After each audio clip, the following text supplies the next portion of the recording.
નમસ્તે વિદ્યાર્થી મિત્રો, બધાને જય શ્રી કૃષ્ણ. કેમ છો? બધા મજામાં ને? વાહ, સરસ. આજે આપણે ધોરણ 1 માં વિષય હિન્દી CW નોટમાં તમારે કરવાનું છે કે જંગલી પ્રાણી અને પાલતુ પ્રાણી. આપણે જંગલી પ્રાણી અને પાલતુ પ્રાણી તો શીખી ગયા.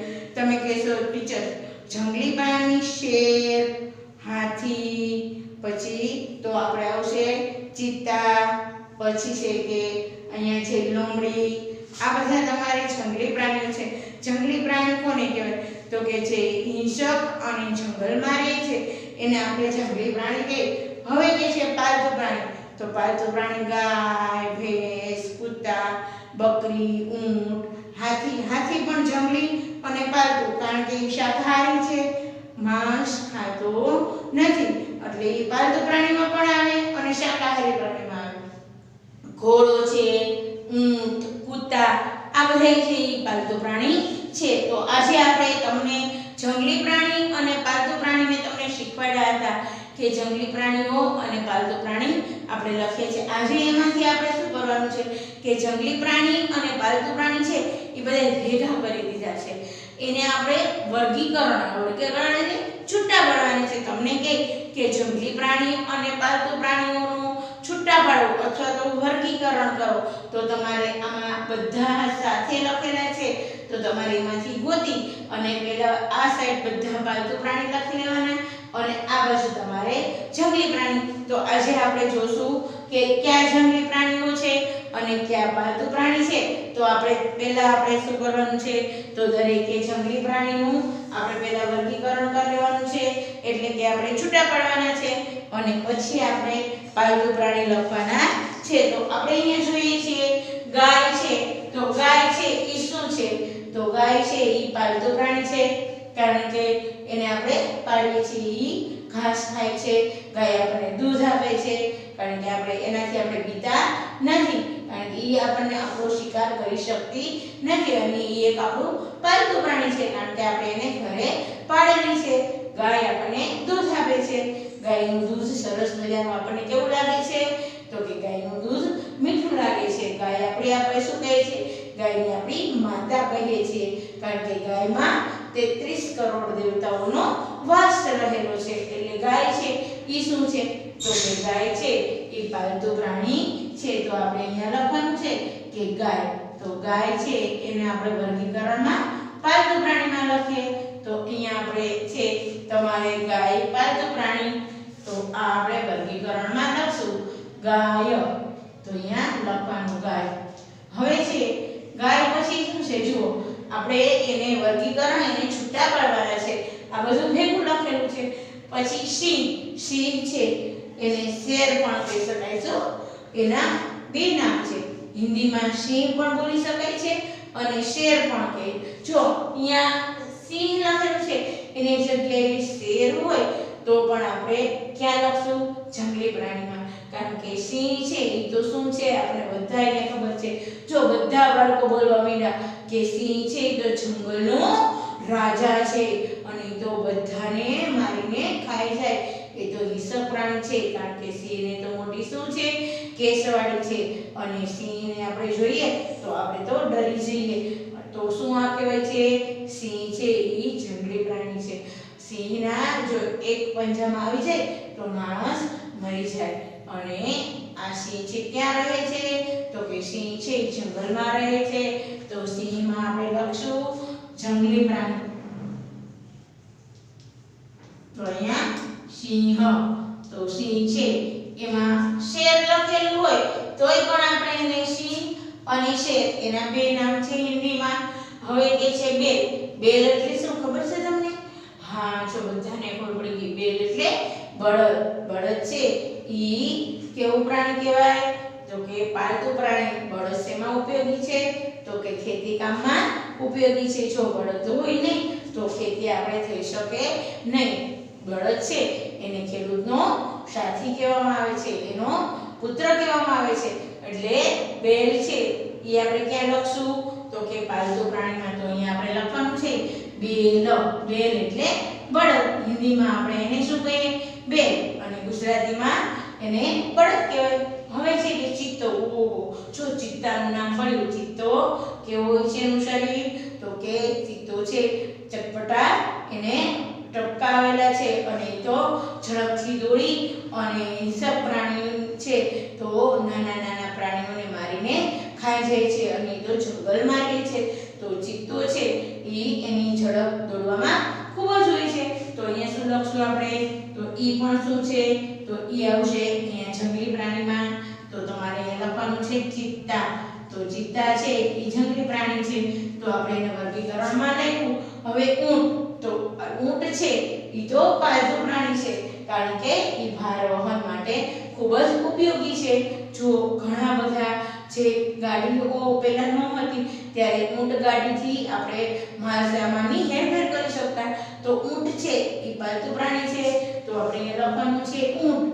તો ઊંટ છે એ કેવા લખશું? તો કે પાલતુ પ્રાણીમાં, કારણ કે ઊંટ છે એ માલ વહન તરીકે ઉપયોગી છે. લોમડી. લોમડી એટલે શું છે ખબર છે? તો કે શિયાળ. આપણે બધા કહીએ છીએ કે શિયાળ કેવું પ્રાણી છે? તો કે શિયાળ તો લુચ્ચું પ્રાણી છે. તો અહીંયા ઈસેમાં આવશે કારણ કે આપણે ઘરે પાળી શકતા નથી, એને આપણે જંગલમાં જોઈ શકીએ છીએ. તો આપણે લોમડી છે એ જંગલી પ્રાણી છે. તો અહીંયા આપણે લખશું જંગલી પ્રાણીમાં. હવે ઘોડો. તો ઘોડો છે એ આપણે પાળીએ છીએ અને પાલતુ પ્રાણી છે. તો એમાં અહીંયા લખશું કે ઘોડો. તો ઘોડો છે એ પાલતુ પ્રાણી છે. તો અહીંયા આપણે લખ્યું ઘોડો. તો અહીંયા તમારે ઘોડો લખવાનું છે. તો આ રીતે. હવે બંદર. બંદર એટલે તો આપણે ગુજરાતીમાં એનું શું થાય? બંદર એટલે તો કે વાંદરો. વાંદરો છે આપણે બધાને ખબર છે ક્યાં રહે છે? તો કે જંગલમાં. પણ જંગલમાં રહે છે પણ ક્યાં? તો કે ઝાડ ઉપર. તો વાંદરો છે બંદર છે એ શું છે? જંગલી પ્રાણી છે. તો આપણે એને લખશું બંદર. તો અહીંયા આપણે લખ્યું બંદર. આ રીતે. પછી કૂતરા. કૂતરા એટલે કૂતરો. કૂતરો છે એ પણ પાલતુ પ્રાણી છે કારણ કે ઈ માંસાહારી નથી, ઈ છે શાકાહારી પ્રાણી છે. કારણ કે ઈ શું ખાય છે? તો કે ઈ રોટલી અને દૂધ ખાય છે. અને કૂતરો છે એ એક વફાદાર પ્રાણી કહેવામાં આવે છે કારણ કે ઈ શું કરે છે? ઈ માણસોની જો ચોર આવે તો ઈ તરત અવાજ કરી અને આપણે ઉઠાડી આપે છે અને ઈ વફાદાર પ્રાણી તરીકે ઓળખાય છે. તો આપણે શું કરશું? કૂતરા એ ક્યાં લખવાનું? તો કૂતરા છે એ ક્યાં આવે? પાલતુ પ્રાણીમાં. તો અહીંયા આપણે લખશું કૂતરા. તો કૂતરા છે એ પાલતુ પ્રાણી છે. તો અહીંયા આપણે લખ્યું કૂતરા. હવે ભાલુ. તો ભાલુ છે એ શું છે? તો ભાલુ એટલે શું થાય? રીંછ. રીંછ છે એનો રંગ કેવો હોય? તો કે કાળો. કારણ કે એ જંગલમાં રહે છે. એ છે માંસાહારી પ્રાણી છે અને જંગલનું પ્રાણી છે. તો ભાલુ છે એને આપણે લખશું જંગલી પ્રાણીમાં. આ રીતે. તો આપણા પાલતુ પ્રાણી અને જંગલી પ્રાણીનું આ રીતે તમારે વર્ગીકરણ પરીક્ષામાં પૂછાય તો આ રીતે તમારે કરવાનું છે. છૂટા પાડો અથવા વર્ગીકરણ કરો તો આ રીતે તમે કરી શકો.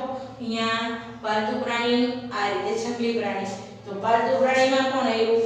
ગાય, ભેડ, ઊંટ, ઘોડો અને કૂતરા. જો 5 પ્રાણીઓના નામ આપણે આગળ પણ પ્રાણીઓ, જંગલી પ્રાણી અને પાલતુ પ્રાણી શીખી ગયા. હવે એનું આજે આપણે વર્ગીકરણ કર્યું છે એને છૂટા પાડ્યા છે. તો જંગલી પ્રાણી સિંહ, ચિત્તા, લોમડી, બંદર અને ભાલુ. હવે કહે છે કે આડાઅવળા અક્ષરો છે એને યોગ્ય ક્રમમાં ગોઠવવાના છે. તો આડાઅવળા અક્ષર છે તો પહેલો અક્ષર છે એમાં કે રી, બ અને ક. તો આપણે એને જુઓ આડાઅવળો અક્ષર છે એને યોગ્ય ક્રમમાં ગોઠવવાનો છે. તો આપણે કહી શકીએ ક રી બ અથવા તો રી બ ક નહીં કહીએ. બ રી ક આવે ન આવે તો શું આવે? તો કે બ ક અને રી. તો અહીંયા આપણે લખશું બ ક અને રી. આ રીતે આપણે આને શું કહેવાય? આ અક્ષર છે, આ શબ્દ છે એને આપણે શું કર્યું? યોગ્ય ક્રમમાં ગોઠવા. હવે એ જ રીતે બીજો શબ્દ છે ય અને ગા. તો આપણે ઈ તો એક જ માત્ર શબ્દ ય અને ગા. તો તો એમાં તમારે કઈ આડાવડું કરી શકો નહીં. ગા અને ય, તો અહીંયા તમારે લખવાનું થશે ગાય. તો આ રીતે તમે યોગ્ય ક્રમમાં ગોઠવો. હવેનો શબ્દ શું છે? તો કે કા, લ, કા, ડ અને લ. તો અહીંયા આપણે લખીએ કા, ડ અને લ. તો જુઓ એને આપણે યોગ્ય ક્રમમાં ગોઠવવાનું. તો લ કા ડ ગોઠવીએ, કા ડ લ ગોઠવીએ નહીં તો આના શબ્દ થઈ જાય. તો શું કરશું? તો કે લ, ડ અને કા. આ રીતે તમને પરીક્ષામાં તમારો શબ્દ હોય તો યોગ્ય ક્રમમાં ગોઠવો. તો આ રીતે તમારે ગોઠવવાના છે. લ, ડ અને કા. આને આપણે યોગ્ય ક્રમમાં ગોઠવો. હવેનો શબ્દ છે કે દ બં ર. દ બન અને ર. તો આને આપણે ગોઠવશું દ બન ર. ગોઠવશું નહીં ગોઠવી. ર દ બં ગોઠવશું નહીં ગોઠવી. તો કયો શબ્દ લેશું? વચ્ચેનો શબ્દ પહેલા લેવાનો થશે બન, પછી દ અને ર. બંદર. તો આપણો આ યોગ્ય ક્રમમાં શબ્દ ગોઠવાયો બંદર. જો દ બંદર. તમને કીધું એમ ઘણા આડા અક્ષર ગોઠવા, પણ એને યોગ્ય ક્રમમાં ગોઠવી શકાય નહીં. તો આપણે બન, દ અને ર. હવેનો શબ્દ કયો આવશે? લા, મ, ઈ. અહીંયા આપણે ગોઠવશું લા, મ અને ઈ. તો શું કરશું? એમાં એને યોગ્ય ક્રમમાં ગોઠવવાનું છે. તો અહીંયા આપણે કરશું મ, લા, ઈ કરશું નહીં ગોઠવીએ, કારણ કે ઈ શબ્દ આપણી બુકમાં નથી. મલાઈ આવી શકે પણ આપણે એમાં ગોઠવવાનો નથી. મ, લા, ઈ નહીં. લા, મ, ઈ નહીં. તો શું કરશું? ઈ, મ અને લી. અહીંયા લી. તો ઈ, મ અને લી. ઈમલી એટલે શું આવે છે? આપણે એને ગુજરાતીમાં શું કહીએ છીએ? આંબલી. તો આ રીતે તમારે ગોઠવવાનું છે. હવેનો શબ્દ છે કે ડિયાચી. ડી, યા અને જી. તો એને તમારે યોગ્ય ક્રમમાં ગોઠવવાનો છે. તો યા, ડી, ચી કહીએ નહીં કહીએ. ડિયાચી બોલાશે નહીં બોલી શકીએ, કારણ કે એનો અર્થ કંઈ થતો નથી. તો શું કરશું? પહેલા આપણે લખશું ચી, ડી અને યા. તો અહીંયા આપણો શબ્દ ગોઠવાઈ જશે. ચી, પછી ડી, યા. ચીડિયા એટલે શું થશે? તો કે ચકલી. ચીડિયા એટલે ચકલી. જો આપણે આ શબ્દ ગોઠવાઈ ગયો ચીડિયા. હવેનો અક્ષર છે તો કે ચા, ગી, બ. ચા, ગી, બ. તો આનો અર્થ કેવી રીતે ગોઠવાશે? આનો શબ્દ તો ચા, ગી, બ છે તો ઈ થશે નહીં, કારણ કે ઈ વચવામાં કંઈ મેળ જ નથી. તો એમાં ગી, ચા, બ છે નહીં ગોઠવી શકીએ. તો શું કરશું? બ, ગી, ચા. બ, ગી, ચા. અહીંયા આપણે લખશું બ, ગી અને ચા. જો તમારો આ યોગ્ય શબ્દ ગોઠવાઈ ગયો, તમને પરીક્ષામાં આ રીતે તમારો શબ્દ આવે તો દરેકને આ શબ્દ ગોઠવતા આવડવું જોઈએ. હવે આવશે તમારો શબ્દ શું છે? તો તમારો શબ્દમાં આવશે જો દરેક પોતાની સીટબલ્યુ નોટમાં આ રીતે લખવાનું છે. હવેનો શબ્દ છે કે જરસુ. જ, અહીંયા લખવાનું જ. જ, અહીંયા જ, ર અને સુ. તો આ શબ્દ કેવી રીતે ગોઠવવો? તો ર, જ, સુ થશે નહીં થાય. જ, ર, સુ થશે નહીં ગોઠવી શકે. તો શું થશે? સૂરજ. તો તમારે ગોઠવવાનું થશે સુ, ર અને જ. આ રીતે તમારો શબ્દ ગોઠવાઈ ગયો. હવે આવશે તમારો શબ્દ ફરીથી પાછો તમારે શબ્દ ગોઠવવાના છે. જો તમારે ન સમાય તો પાછો પાછું નવું પેજ તમારે લઈ લેવાનું છે, નીચે કરવાનું નથી. આ જ રીતે તમારે ફરીથી પાછું તમારે શબ્દ ગોઠવવાનો રહેશે. તો દરેકનું અહીંયા ધ્યાન પોતાની સીધેલી નોટમાં સુંદર અક્ષરે આવી જ રીતે તમારે લખવાનું છે. તો હવેનો શબ્દ કયો આવશે? તો કે હા અને ચૂ. જો તમારા જે સ્વાધ્યાય પોથીમાં જે શબ્દો છે એ જ શબ્દો મેં લીધેલા છે, બહારના કોઈ શબ્દ નથી. તો તમારે હા અને ચૂ એમાં તો બે જ શબ્દ છે, તો આપણે શું બોલશું? તો કે ચૂ અને હા. આ તમારો શબ્દ ગોઠવાઈ ગયો. આ રીતે જો યોગ્ય ક્રમમાં ગોઠવો. હા અને ચૂ આમાં આડાવડા છે નહીં. આ રીતે ચૂ અને હા, હા ચૂ. તો એનો આપણે શબ્દ ગોઠવો કે ચૂ અને હા.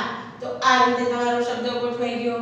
હવે તો વાદ, તો વા અને દ. તો એનો શું આપણે શબ્દ બોલશું? તો એમાં આપણે કરશું કે જો વાદ તો ના આવે, તો વાદ ના આવે. તો આપણે શું કરવાનું છે? તો દ વાત. આ દ વા અને ત આ તમારો શબ્દ થઈ ગયો. આ એમાં જુઓ ક છે કહના શબ્દ પણ આવી ગયા, અ છે અહના શબ્દ પણ આમાં આપણે લઈ લીધા છે અને એને આપણે આડાવડા કર્યા છે અને પછી એને આપણે યોગ્ય ક્રમમાં ગોઠવ્યા. તો હવેનો શબ્દ કયો છે? તો રમું. તો અહીંયા આપણે યોગ્ય ક્રમમાં એ જ રીતે ગોઠવી શકશું. બે જ શબ્દ આવે તો હું કે મું અને ર. આ રીતે મું ર. આ તમારો યોગ્ય ક્રમમાં શબ્દ ગોઠવાઈ ગયો. હવે જુઓ દરેક અહીંયા તમારો શબ્દ ફરીથી છે.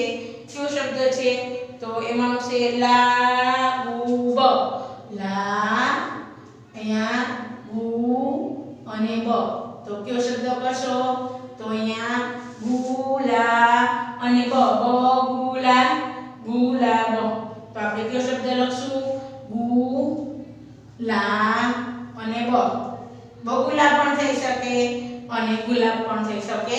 આપણે ચોપડીમાંથી આપણે લીધો છે ગુલાબનો શબ્દ, તો આપણે લખવું ગુલાબ.